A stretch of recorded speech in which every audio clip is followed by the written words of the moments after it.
Hello everyone, welcome to my video again, and this is my final reflection about the history.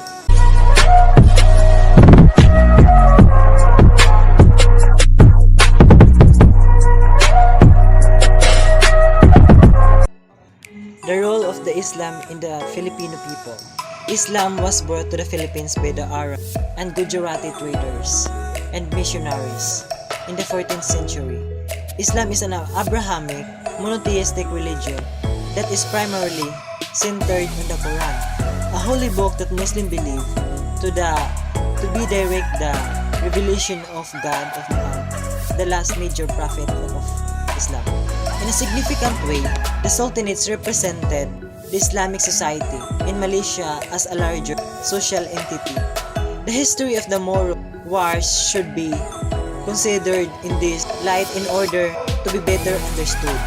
Although it is legitimate to investigate how Islam has expanded throughout the Malaysian archipelago, it is important to keep in mind that this is a complex phenomenon that it cannot be reduced to the simple dissemination of a few theological ideas or handful of rituals and religious beliefs.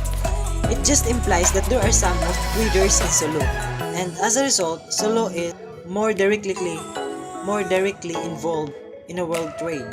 Sulu had begun to develop as a hub for the good its dairy sellers brought from the farther flung islands.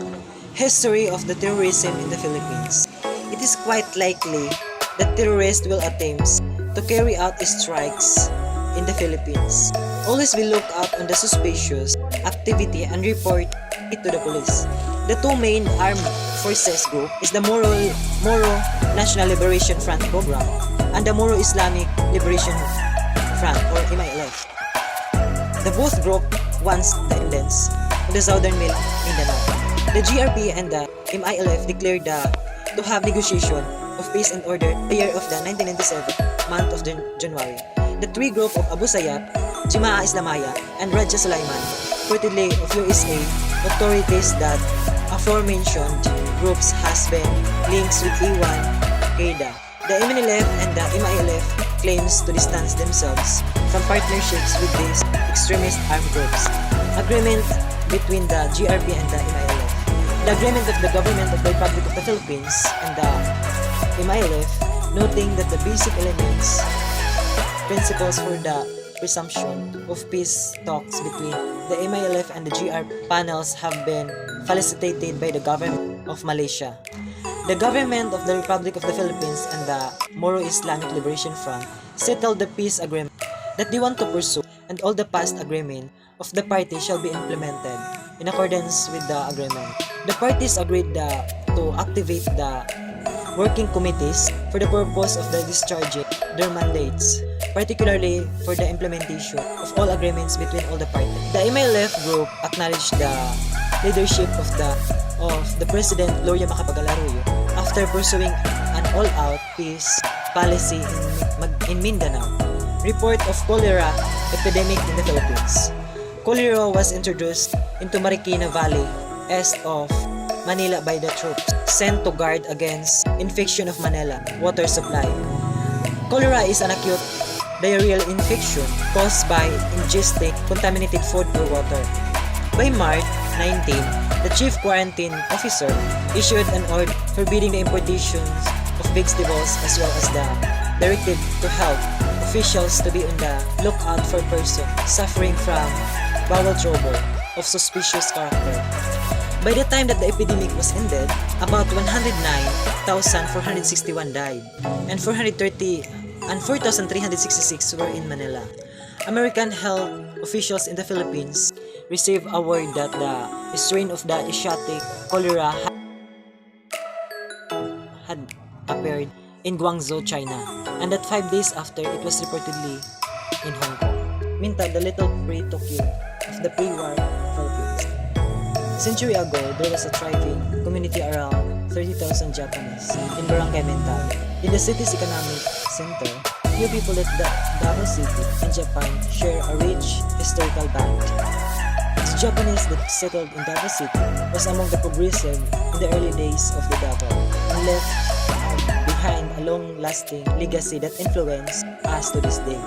In fact, it can be said that they set up the broad strokes for much for the development and the economic blueprint of modern.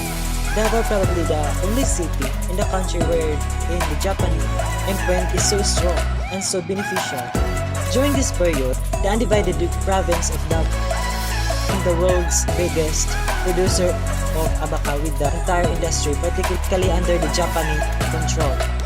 Although we Filipino under the control of the Japanese, under economic clout made them politically influential that makes their population grow. However, World War II erupted, and on December 8, the Japanese planes bombed the city and eventually occupied Davao in 1942. By 1945, the American troops and the Philippine Commonwealth forces had liberated Davao City from the Japanese occupation. Sergio Osmeña Suna. Sergio Osmeña, popularly known as the Grand Old Man of Cebu. In the wake of the Japanese defeat, Osmeña recognized the Philippines in response to the needs of the country. Osmeña signed an executive order which provided the restoration of the executive department before the war marked on March 7, 1945. Osmeña describes the social conditions in the Philippines during the war and acknowledged the valuable help provided by the Filipino guerrillas to the American forces in the liberation of the Philippines. Osmeña is starting his speech with a controversial issue about the muted voices of the people throughout the night of the enemy enslavement will be heard again. Osmeña says about the familiar faces of the people that are no more. I can feel the pain in every words that he said. The program of the independence initially written with the blood of heroes and the martyrs of our. As a student, we go to school to learn and to discover new things, but we should put in our mind that we have the purpose and responsibility why we want to learn and to know in every single day. The Presidential Decree number 2 is September 1972. Ferdinand Marcos won presidential term on 1969. On September 21, Marcos issued the Proclamation number 1081, which declared martial law throughout the nation in response to a string of explosives in Metro Manila. September 26, 5 days after martial law was enacted, realizing the needs of to expedite the government's agrarian reforms program to reform to ensure the farmers, among other vowed goals. The Presidential Decree number 2 proclaimed the nation to be on a land reform program. It commanded the DAR get the full cooperation and support of all government and departments and officials. For me, if I were on top with the martial law was declared, I do not know what will happen to me. But I know everything is unexplained. President Marcos didn't want to hurt anybody. He didn't plan to it. He just wanted to protect the country and also the people. But he didn't expect what will happen in the next chapter on his journey. Fidel V. Ramos II State of the Nation Address.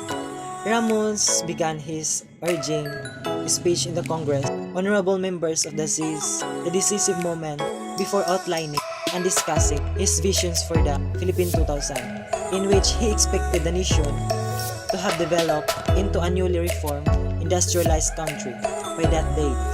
Ramos is very intelligent and smart when it comes to talk about how the people and the country will be given that they declare. As a student, I salute President Ramos for his good dream for the future of the Filipino people. He said that the nation is currently in a crucial period. Our country will either succeed or fail, weighed down by the conflict on how we behave.